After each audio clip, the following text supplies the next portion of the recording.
Hey, Pastor Joe here. I hope everybody's having a blessed day. I got up today and turned on the news and I saw something very, very disturbing. The shooting in Uvalde, Texas, the school shooting, I just found out that the cowardly police department, when they showed up, they were there for over 30 minutes, up to maybe possibly an hour before they actually went into the school. From what I can understand, they showed up, they came to the door, the gunman shot at them, so they retreated. And now they're saying, well, we didn't have a tactical team there, we didn't have body armor, we were outgunned, so on and so forth. So are you telling me that an 18-year-old transsexual cheerleader looking guy outgunned a whole police department? Was he better trained? I mean, the dude probably played Call of Duty, was probably the extent of any gunplay that he had before that. Hey, I like Call of Duty too, but it doesn't mean that, somebody plays a video game and they can go and outgun the police department. Are you serious that one guy with one AR 15 literally had more firepower than the police department? The police retreated and waited for a SWAT team to show up. Oh, where are the heroes? You know what? If that would have been your kids inside that school, I'm quite sure you wouldn't have retreated and went over there and hid behind your cars. That's ridiculous. And as they're hiding behind the cars, there's all kinds of parents showing up that want to save their kids, and they're frantic. And they try to get into the school, and I understand that maybe they shouldn't just let them run right up into the school, but at least them parents had some guts. Them parents cared about their kids enough to try to get in there. And you know what the police did? The police shot them with tasers. They tackled them on the grass out there and was hauling them off into their cars. What? Because you cops didn't have enough guts to go in there? You stopped the parents?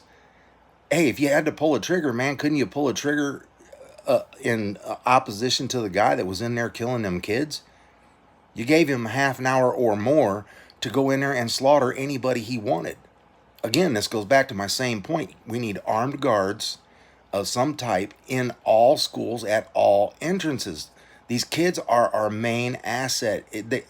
Hey, my kid, I love my kid to death. And I mean, if that was going on, I would have been the one probably getting tased out there too. But then again, maybe not, because maybe I would have just, I don't know what I would have done.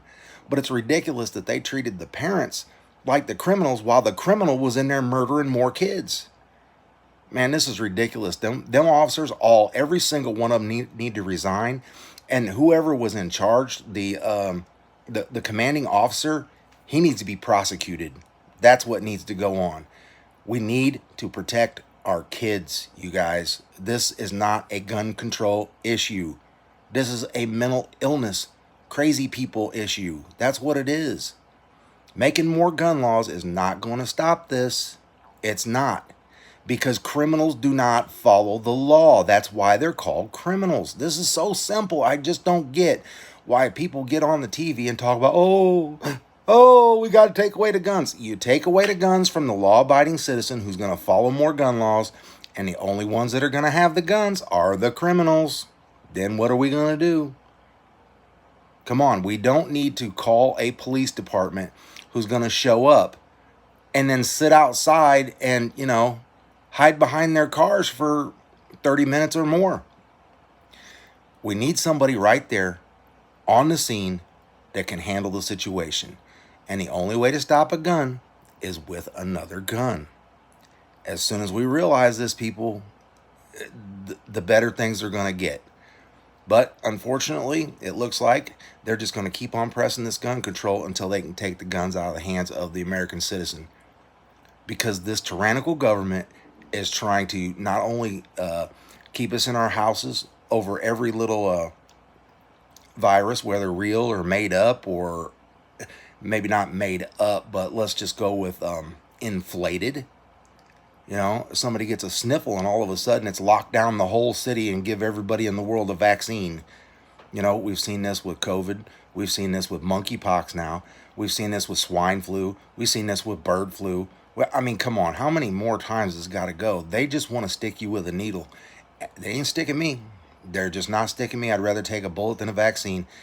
And, I'm even, my son is not getting, he's going into sixth grade. He's not going to get vaccinated with his regular measles and mumps and chicken pox and all that kind of crap.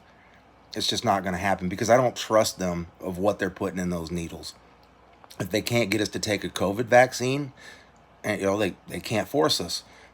So are they going to end up taking whatever crap they got in that vaccine and putting it in our kids' regular school vaccines, and we don't even know it? It's just not going to happen.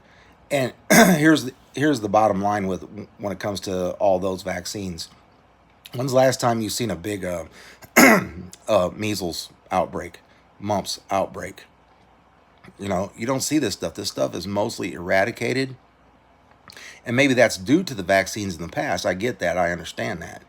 But the likelihood of my son coming in contact with this stuff is very low.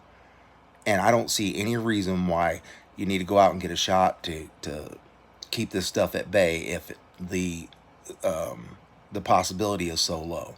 I mean, we as adults, do we go out and get a tetanus shot every 4 years or whatever it is? No. If you get cut on a rusty nail and you go into the hospital and they say, "Did you have your tetanus shot?" Nope. And they give you one, right? If there was some kind of a bacterial outbreak in elephant poop on the other side of the world, should I go get vaccinated against it just in case? That doesn't make sense. If I'm not around elephant poop, I shouldn't get the vaccine, right? And if you're not in a room full of people with chicken pox, measles, mumps, and so on and so forth, there ain't no reason to go get that. So yeah, we'll be using our religious exemption. I've already looked into the laws, and I got to have a meeting with my doctor here in Illinois so he can tell me the pros and cons of the vaccines. And then once he signs off on the fact that he's given me my quote education on that, then I can use my religious exemption. So anybody else looking into that's pretty much the way it is. Just look it up on Google. You can find out state by state what the requirements are. But yeah, these cops right here, they're cowards. Where are the heroes? That's what I want to know. Where are the heroes? You, most police officers, man, you are my hero. You really are. Like, I back the blue 110%. But people like this don't deserve to wear that uniform, man. They're a coward, absolute coward, and should be prosecuted. Pastor Joe, out.